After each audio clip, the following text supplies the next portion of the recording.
I found my mom's diary hidden behind the water heater. It says we died in a car wreck 4 months ago.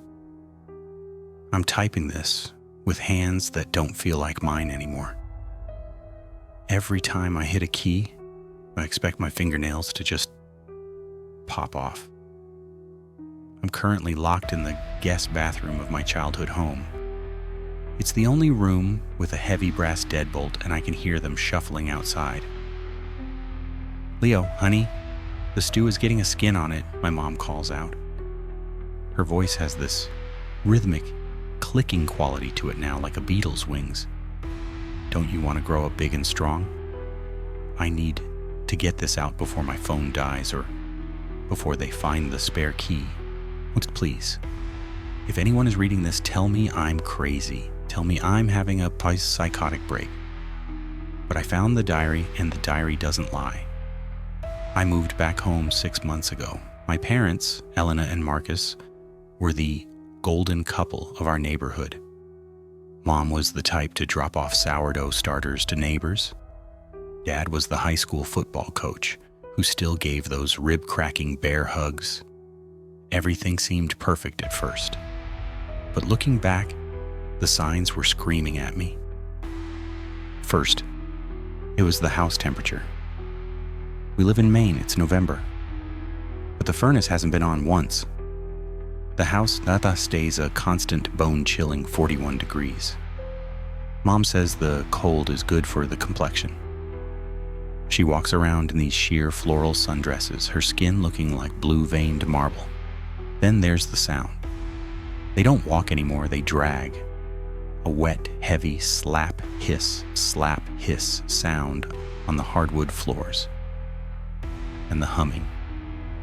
Mom hums this low, vibrating tune that seems to come from her chest, not her throat. And the flies. God, the flies. Great, fat black bottles that cluster in the corners of the ceilings. Dad just sits in his recliner, watching static on the TV while they crawl across his lips. He doesn't even twitch. I was looking for a flashlight in the basement this morning when I saw a corner of leather sticking out from behind the old water heater. It was Mom's diary. The cover was damp, smelling of wet earth and copper. I'm going to transcribe the entries that broke me. August 14th. The brakes screamed. That's the last thing I heard before the oak tree split the car in half. I watched Marcus's head hit the dashboard. It sounded like a ripe melon dropping on concrete. My own legs were somewhere else. I felt the cold coming for us, but then he appeared.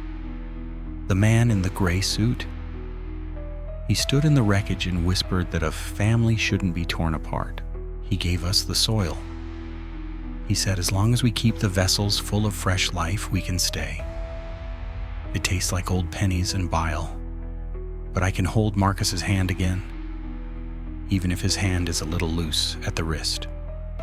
September 20th. Marcus's skin is starting to slip. I had to use the industrial staple gun on his lower back today to keep the suit from sagging. He laughed, but a puff of gray dust came out of his mouth. We need more than just squirrels and crows now. The man says we need vitality. We're waiting for Leo, our sweet Leo.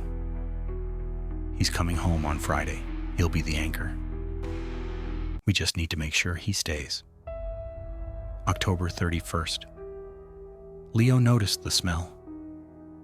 I told him it was the compost, but it was really the neighbor's golden retriever, Goldie, rotting in the crawl space. We couldn't use all of her at once.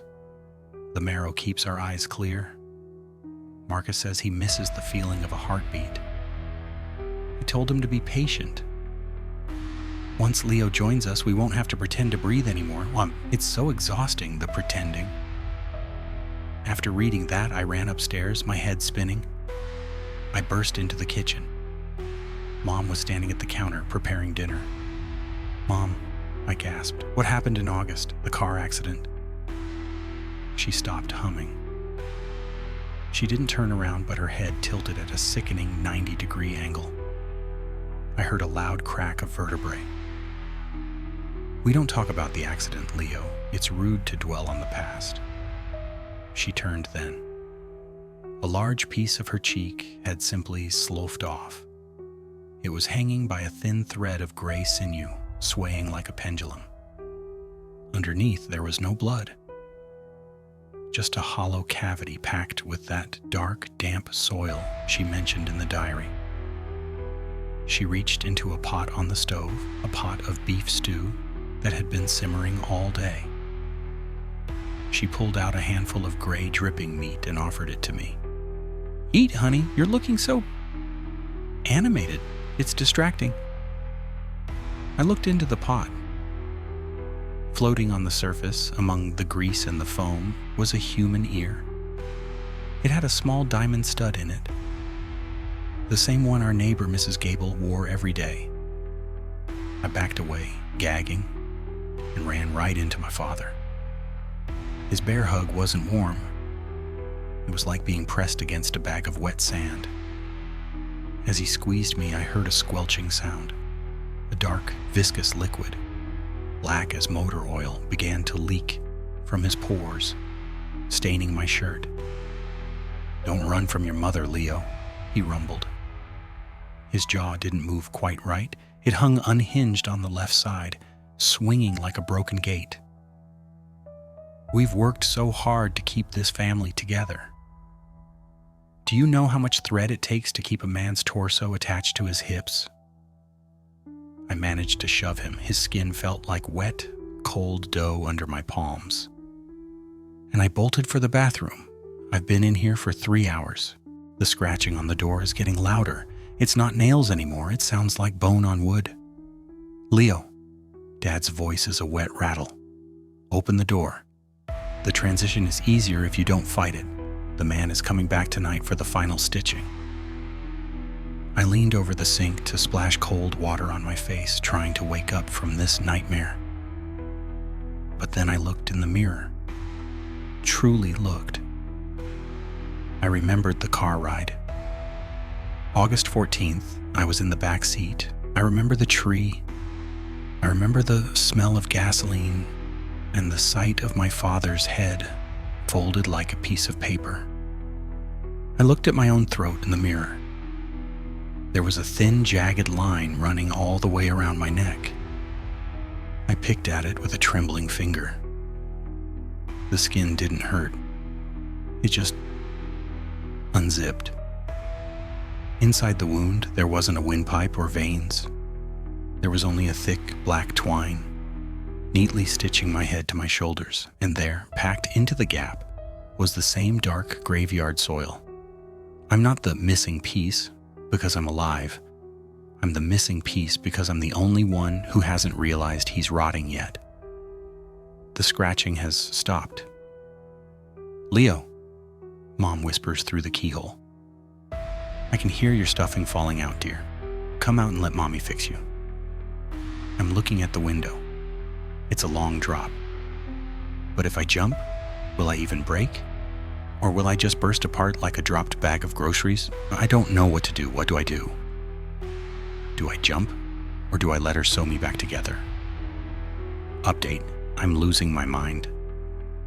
Mom just slid a 6-inch upholstery needle under the door. It's dripping with that black, oily sludge. And she's whispering through the wood about how loose my neck looks. She says she just needs to tack me down so I don't wander off. The sound from the hallway has changed. Dad isn't using his hands to knock anymore. It sounds like he's just swinging his head against the door. Every time he hits it, I hear a wet, squelching sound, like a bag of mud hitting a wall.